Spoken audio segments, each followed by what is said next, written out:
இந்த பாலா போன பூமியில் ரொம்ப நாள் வாழ்ந்து என்னத்தை சாதிக்க போகிறோம்? வண்டி வந்துச்சா டப்புன்னு போய் படுத்தோமா, குழிய தோண்டினாங்களா, மண்ணெல்லி போட்டாங்களா? இப்போ நமக்கு என்ன மாதிரி எண்ணம் வந்துட்டு தெரியுமா? அந்த குழிக்குள்ள கூட கொஞ்சம் நிம்மதியாக இருந்துடலாமையா? இந்த ஏரியா இந்த உலகத்தில் தான் நிம்மதியாக நீடித்த நாளை உங்களுக்குள்ள நீங்கள் எடுத்துட்டீங்கன்னா, சிலருக்காக நான் சொல்கிறேன், வியாதி இல்லாமல் வாழலாம், பலவீனம் இல்லாமல் வாழலாம்.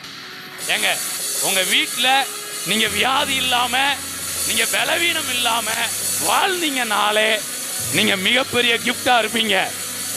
இந்த சமுதாயத்துக்கு மிகப்பெரிய சொத்தாக இருப்பீங்க. 120 வயசுல இதே மாதிரி இப்படி வேகமாக இப்படி நடந்து போனீங்கன்னா,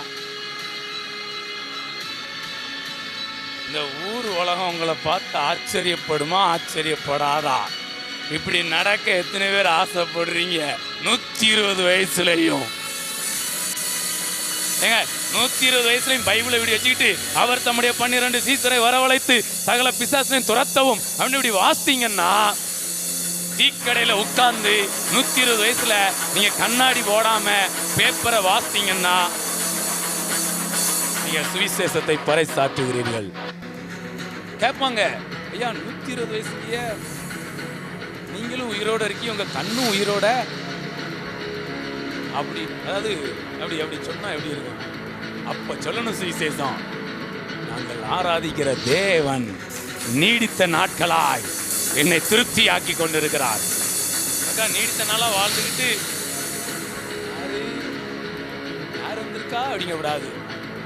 அங்க வரும்போது தூக்கணும், டேய் நீ வருவேன்னு எனக்கு தெரியும்டா அடிங்கணும்.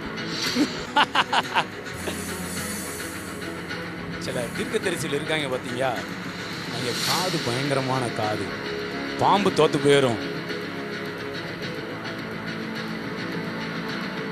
அப்படி ராஜாக்கள் அங்கே நடந்து வந்தோம்னாலே, அந்த போய் வாரான், எல்லாம் அலர்ட்டாக இருங்கடா, வந்து என்னத்தையாவது முண்டக்க பேசுவான், எல்லாம் ரெடியாக இருங்க அப்படின்னு அப்படி அறிகிற காது உடையவர்களாக இருந்தார்கள். Praise God. நல்ல நாம மேலேருந்து கீழே வரைக்கும் நல்ல உணர்வு பூர்வமாய் இருக்க ஆண்டவர் கிருபைகளை கொடுக்கிறார். Praise God.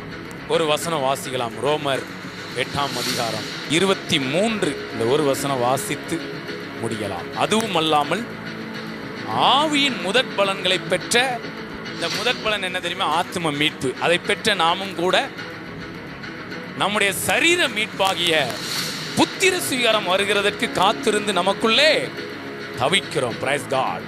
அப்ப இந்த புத்திர சுவீகாரத்தின் ஆவின்னு ஒரு ஆவி என்ன பண்ணியிருக்கார் ஆண்டவர் நம்ம எல்லாருக்குமே கொடுத்துருக்கிறார். ஆனால் நிறைய பேர் சொல்றாங்க, அதுக்கெல்லாம் இன்னும் காலம் என்ன செய்யல, வரல, அது இன்னும் காலம் செல்லும்னு என்ன பண்ணிக்கிட்டே இருக்காங்க. நான் சொல்றேன், இதுதான் அதற்கான காலம். என்னைக்குமே இன்றைக்கே இரட்சணிய நாள். இரட்டிப்பான நன்மையை தருவேன், இன்றைக்கே தருவேன். வசன வெளிப்பாடு வந்துட்டுனா அது நிறைவேறிட்டுன்னு அர்த்தம், நமக்குள்ள நிறைவேற ஆரம்பிச்சுட்டுன்னு அர்த்தம். ஸோ இந்த புத்திர சுவீகாரத்தின் அந்த புத்திர சுவீகாரம் வருவதற்கு நாம் என்ன பண்ணியிருக்கிறோமா, காத்து கொண்டு இருக்கிறோம். ஆண்டவர் நம்ம எல்லாருக்குள்ளேயும் புத்திர சுவீகாரத்தின் ஆவியை கொடுத்திருக்கிறார். அந்த வெளிப்பாடு வந்த உடனே இது செயல்பாடாக மாற ஆரம்பிச்சிருக்கு. இந்த ரவுடிகள்லாம் பட்டயத்தை வச்சுருப்பாங்க, வெளியில் எடுப்பாங்க. இப்போ யாரையோ ஒருத்தரை போட்டு தள்ளணும்னு பிளான் பண்ணியிருக்காங்க, பட்டயம் உள்ளே இருக்குது. எப்போ தான் பட்டயத்தை வெளியில் எடுப்பான்? அந்த ஆள் வந்து அவரை வெட்டணுங்கிற நேரத்தில் எடுப்பான். அது மாதிரி அந்த நேரத்துக்கு இப்போ இந்த புத்திர சுவீகாரத்தின் ஆவி நமக்குள்ளே பயங்கரமாக வேலை செய்யுது.